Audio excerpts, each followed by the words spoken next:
บางบ่อนเนาะพี่น้องเนาะเจ้ากำลังเริ่มสร้างเนาะจะเป็นว่าท่านแล้วก็มีเนาะเขาเจ้ากำลังเริ่มจะว่าเร่งเนาะในการสร้างศาลเขาเจ้าก็มาตีลายพี่น้องในมื้อนี้เนาะจะเป็นนักท่องเที่ยวทางประเทศยุโรปนะทางคนลาวเขาเจ้าก็มาตินกิจกรรมว่าตีลูกกอล์ฟแห่งนี้แต่ว่ากว้างเนาะพี่น้องเนาะ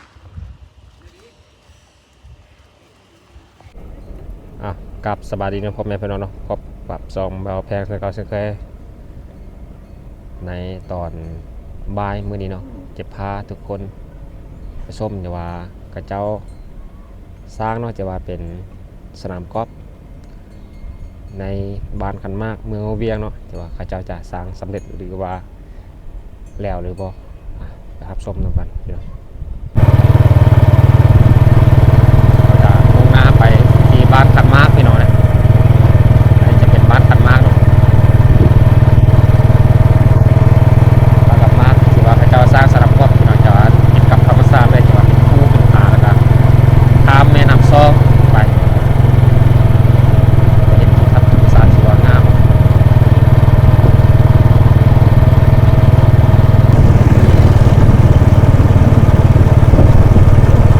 บ้านคันมากเลยเนาะ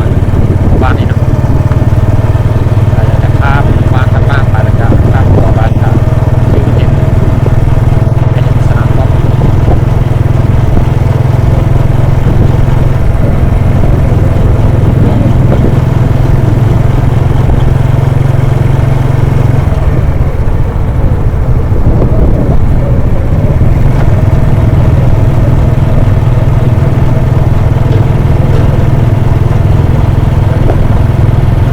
จะเป็นหมู่บ้านหนึ่งที่ว่างามเนาะแต่ยังทางเขาเจ้ากับการปลูกยางเข้าไปในสนามกอล์ฟของเรา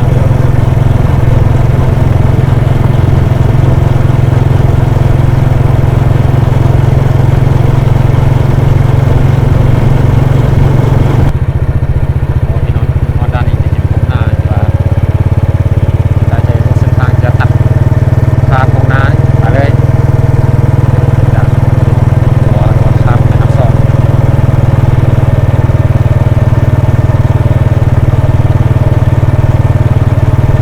โอ้เห็นวิวไกลๆเนาะพี่น้องเนาะเดี๋ยวเขาจะสร้าง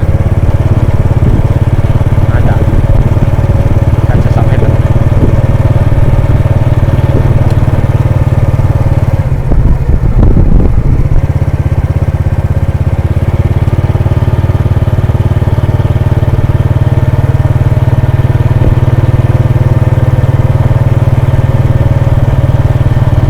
ตัวนี้น่าจะเป็นเงินสำหรับให้พนักงานเนาะเพื่อเขาเจ้ามาตีกอล์ฟเราก็เห็นส่วนที่ว่างามมันอยู่จุดนี้พี่น้องแล้วการที่สำเร็จแล้วคนที่ก็เราเริ่มเปิดเป็นทางการจะมีร้านอาหารแต่ว่าไม่ใช่อาหารจุดนี้เนาะพี่น้องเนาะจะเป็นหอพักหรือว่าเพื่อนเนาะจะว่าให้กับพนักงานหรือว่าจะเห็นเงาแบบนี้เลย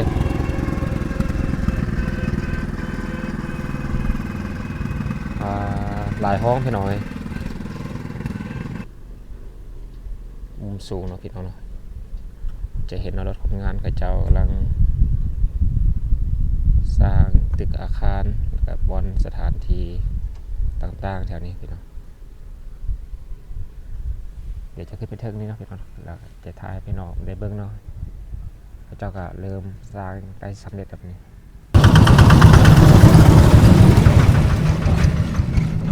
โอ้พี่น้อง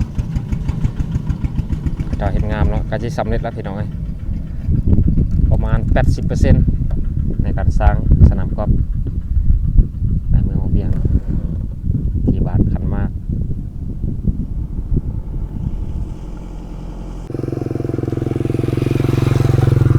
จะเห็นคนงานเขาเจ้าเนาะแต่ว่าตัดหญ้าแล้วก็บุกเบิกหลายอย่างพี่น้องสวัสดีบ่าวแพงมาแล้วมาถ่ายประมาณ11 โมงเนาะสิว่ามาฮอดเนาะจุดสนามกอล์ฟแห่งนี้ว่าเป็นกว้างขวางพี่น้อง จะติดผาตัวนั้นเลย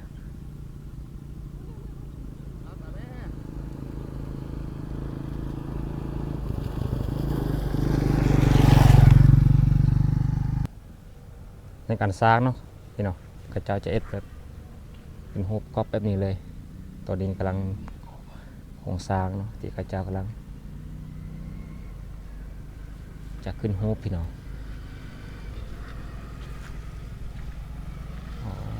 ก็จะเป็นเรารูปก๊อปเลยเนาะเป็นวงบนเลยพี่น้อง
ตีลูกกอล์ฟไปน้ำเพลิน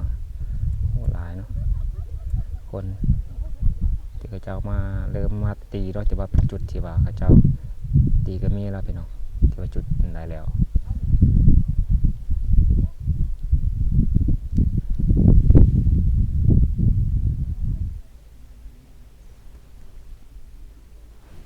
ถือว่ากลัวไง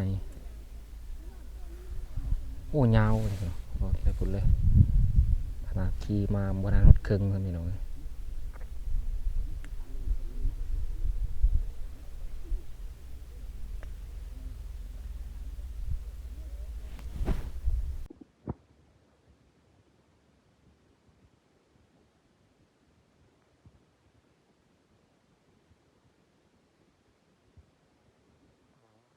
มันเนาะที่ว่าจะเป็นบวกหนองเนาะที่ข้าเจ้าตีกอบไส้พี่น้องจะตกแบบนี้เนาะแต่ว่าข้าเจ้าก็ยังพันสร้างแล้วเนาะบางบ้อนข้าเจ้าก็แล้วได้พี่น้องก็เห็นเนาะจะบานนักกีฬาข้าเจ้ามาตีกอบเนาะเดี๋ยวจะพาไปเบิ่งได้พี่น้องนะก็จะเห็นข้าเจ้าเนาะแล้วว่ากำลังเริ่มตีเนาะจะว่าเป็นเดินตัวนี้ข้าเจ้าจะไปสร้างแล้วได้พี่น้อง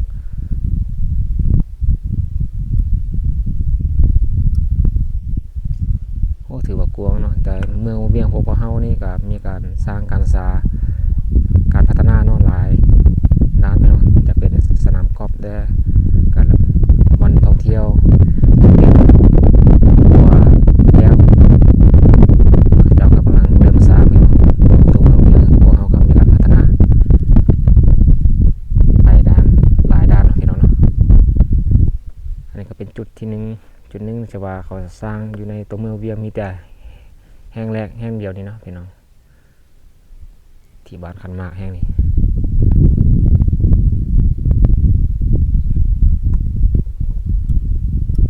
เขาจะตีตกน้ำพี่น้องตกบวกเนาะจมหนองเลย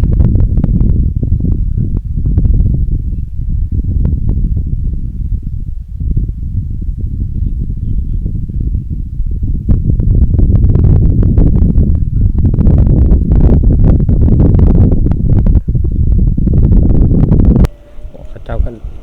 ก็เริ่มให้เปิดแล้วนะพี่น้องนะจะเป็นคนลาวและคนต่างประเทศเขาเจ้ามาตีเนาะเลยมาลิ้นกิจกรรมพี่น้อง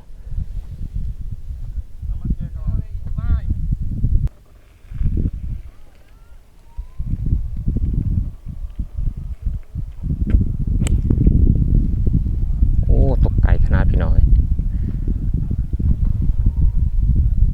เขาเจ้าก็มีการแขกเนาะเดี๋ยวว่าเป็นจุดที่ว่าเขาเจ้าสร้างแล้วเขาเจ้าก็เปิดให้บริการให้เขาเจ้าตีเนาะว่างามเนาะเขาเจ้า ลูกหญ้าใส่พี่น้องจุดนี้เนาะที่ว่าเขาเจ้าตีแล้วพี่น้องเป็นบางบอสเขาเจ้าก็บ่ทันแล้ว